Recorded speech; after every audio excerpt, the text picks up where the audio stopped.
Welcome back to the garage. We're going to get to work on the Jeep a little bit today, see what we can get accomplished. I can't get the transmission to come out of gear just quite yet, so I probably need to get under there again and spray down all that linkage with some penetrating oil. Try to get that freed up, but try to put some plugs in, maybe a coil on. We'll see what we can get done today. It's pretty miserable and cold outside, so it may not be out here very long. 13/16 fits the spark plugs for these Jeeps. So we'll go ahead and get these in.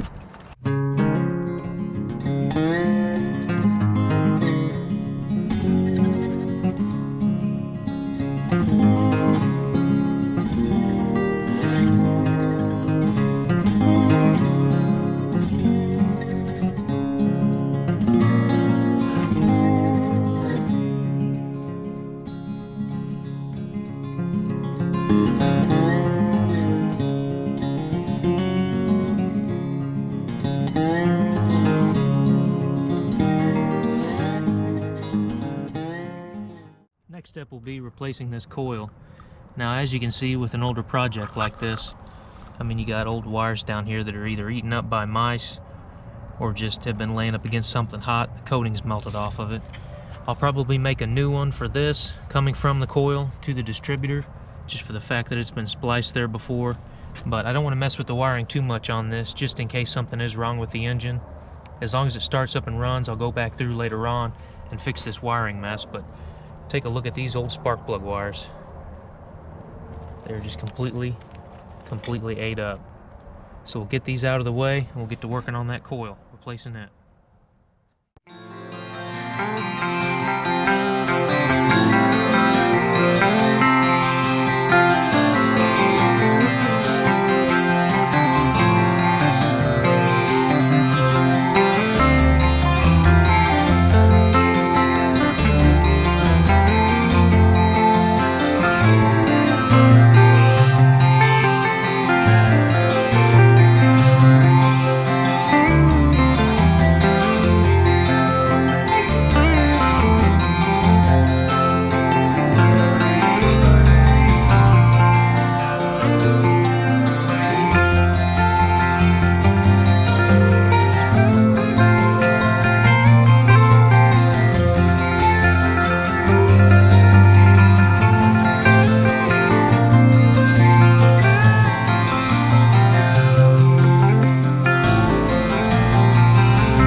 Got the old one out.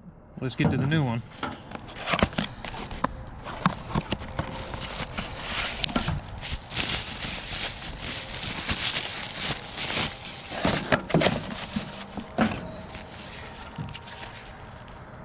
Look very similar. It's nice they provided the hardware to put it on there. That's why I put the old ones back on. I figured I'd have to reuse them, but there's the new one. We'll get to putting it on the Jeep.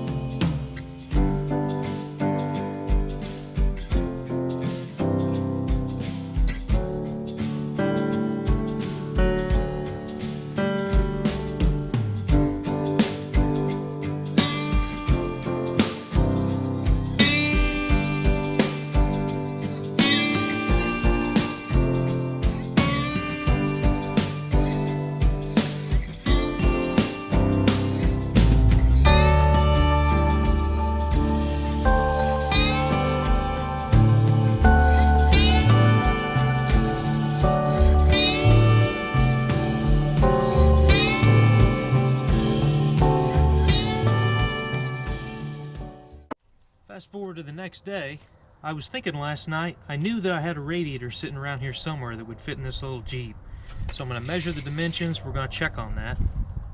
Side to side, I've got right at 21 inches, but I could also cut this support out on both sides but let's say 21 by 16.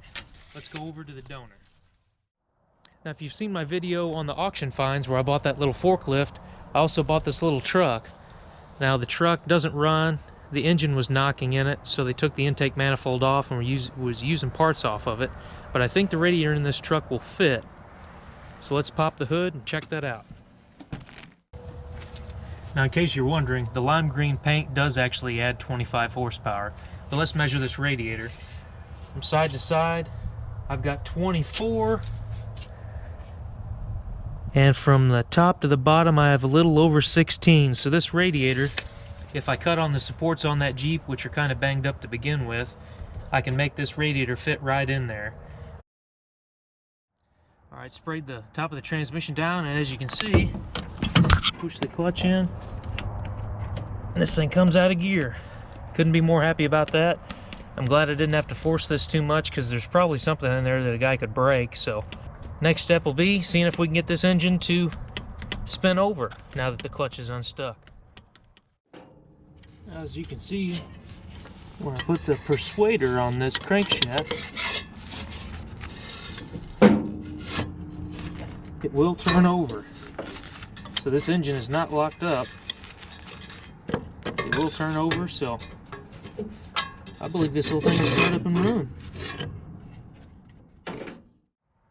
I don't really want to go right out and buy wheels and tires for it at the moment until I see it start up and run. I found a few sets on Facebook Market Group, but I'm not really sure how wide of a wheel I can put on here. I would like to have the directional military style. They're really narrow. I think they're 6 inches wide.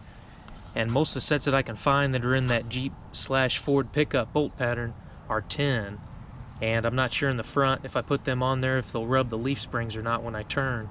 But if somebody knows in the comment section what width of rim I can use and run on this and get away with not rubbing anything, it would be appreciated. This will probably conclude the Jeep video at the moment. It's getting cold enough outside I can see my breath, so that's a good sign to head inside before I get sick being out here. But got it out of gear. Next plan will be to probably shove this thing in the garage, get to messing around with the distributor, clean that carburetor up a little bit, see if this thing will start up and run. Got a little bit of work done on the Jeep today. Hopefully the next video we'll see that thing running. But thank you very much for watching the video. Give it a thumbs up if you enjoyed it. Consider subscribing if this is the kind of content that you're into. And just a friendly reminder that it doesn't matter if you're working on your project in a garage or in your driveway. What matters is that you go out there, you do the job yourself, and you learn more about your project, whatever that project may be. My name is Zane, and I'll catch you next time.